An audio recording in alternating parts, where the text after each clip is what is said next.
Nggak ada komentar. Atau ingin meluruskan apa Kak? Nggak ada yang ngurus. Nggak ada masalah. Mungkin pemanggilan Kakak hari ini sebagai apa Kak? Datang ke Baris Krim Polri? Nggak komentar ya. Makasih.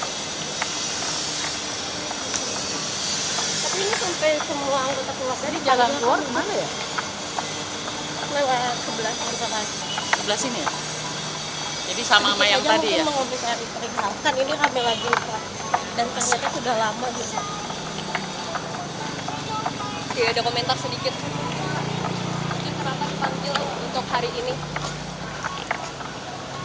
Di mana Pak?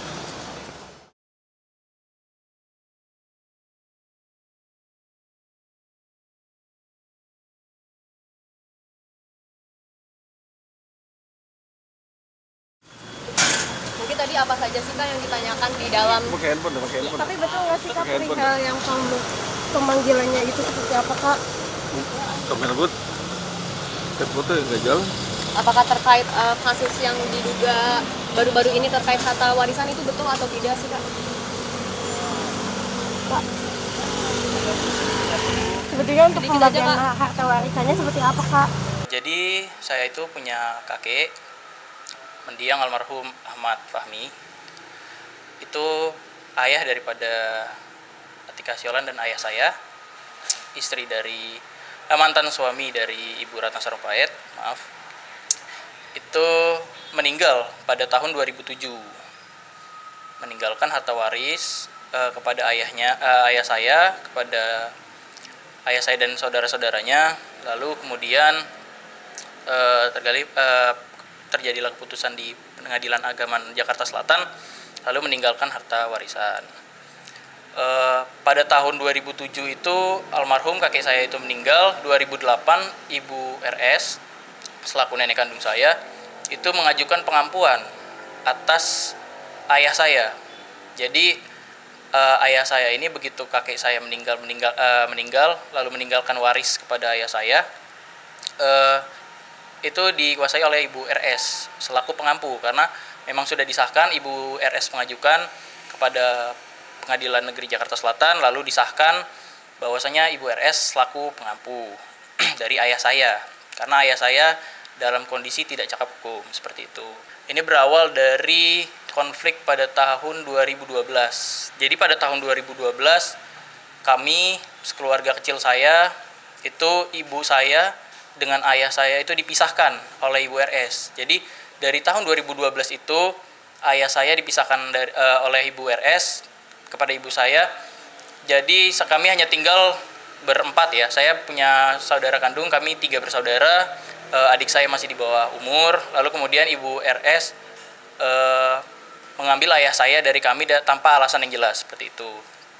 Lalu banyak upaya-upaya juga, seperti Ibu RS ingin menceraikan ibu saya, namun ditolak oleh PAJS, Pengadilan Agama Jakarta Timur, karena tidak bisa seorang mertua menceraikan menantu. 2019, sekitar 2019, saya sebagai anak dari Muhammad Iqbal itu meminta biaya pendidikan kepada Ibu RS, karena Ibu RS yang mengelola harta dari ayah saya. Namun saya hanya sekedar meminta biaya pendidikan, tapi tidak berujung baik karena kami ribut dan ujung-ujungnya saya diusir dari rumah kediaman RS dan ayah saya. Lalu hal serupa juga dirasakan oleh abang saya, kakak saya, untuk meminta biaya pendidikan lalu diusir, seperti itu, diusir.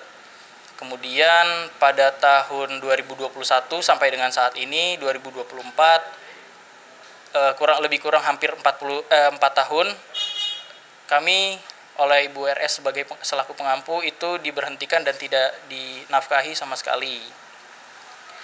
Yang mana seharusnya Ibu RS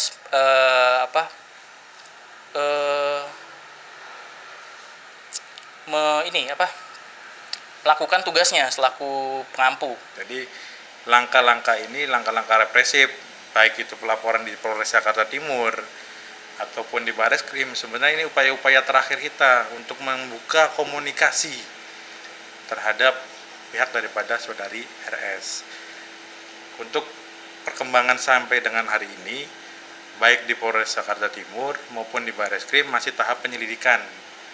Untuk di Polres Jakarta Timur itu sudah dipanggil saudari RS, tetapi kita tidak tahu bagaimana hasil keterangannya itu seperti apa.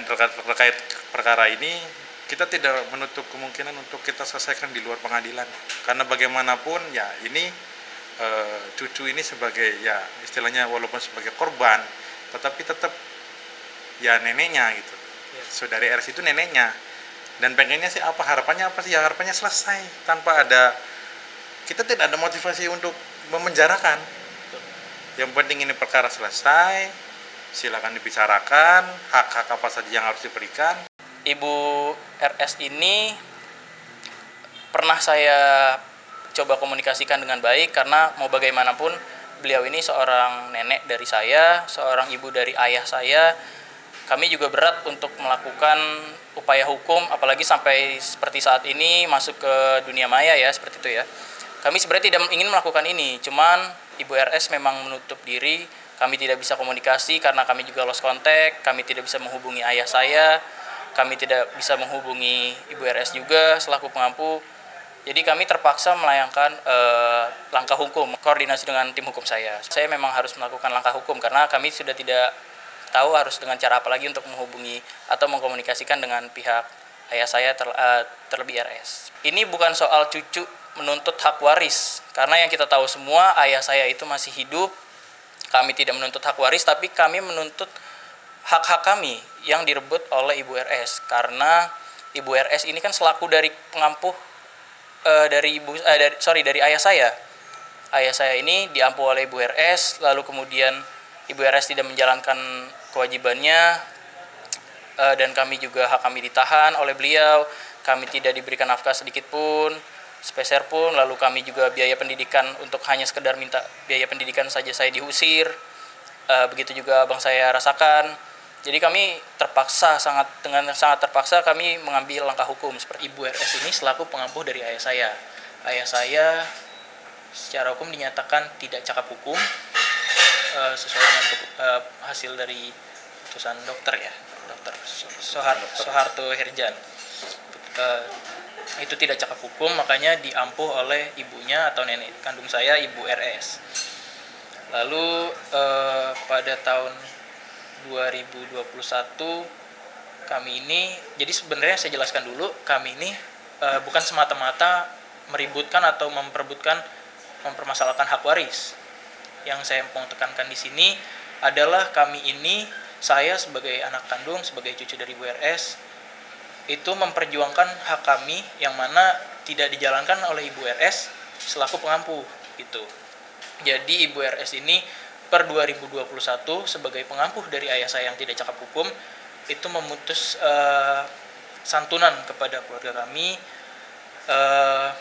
mulai per 2021, kurang lebih hampir 4 tahun sekarang. Tidak diberikan santunan sama sekali, dan biaya pendidikan ditambah saya memperjuangkan hak adik saya, Bang, yang masih di bawah umur. Saya pernah meminta uang pendidikan kepada Ibu RS selaku pengampuh dari ayah saya yang tidak cakap hukum. Namun saya tidak berakhir baik karena saya diusir dari rumah oleh Ibu RS. Hal tersebut juga saudara saya rasakan, berlaku di abang saya juga, kakak kandung saya juga, yang meminta uang pendidikan namun diusir oleh Ibu RS. Kenapa kita melakukan ini? Karena tindakan-tindakan yang selama ini dilakukan Ibu RS itu ya berpotensi sekali untuk kasarnya untuk menyembunyikan harta-harta ini. Padahal untuk apa sih harta ini kan? Untuk kepentingan anak-anaknya juga, cucu-cucunya juga. Terus sampai melakukan perbuatan-perbuatan demikian kan sangat disayangkan gitu loh.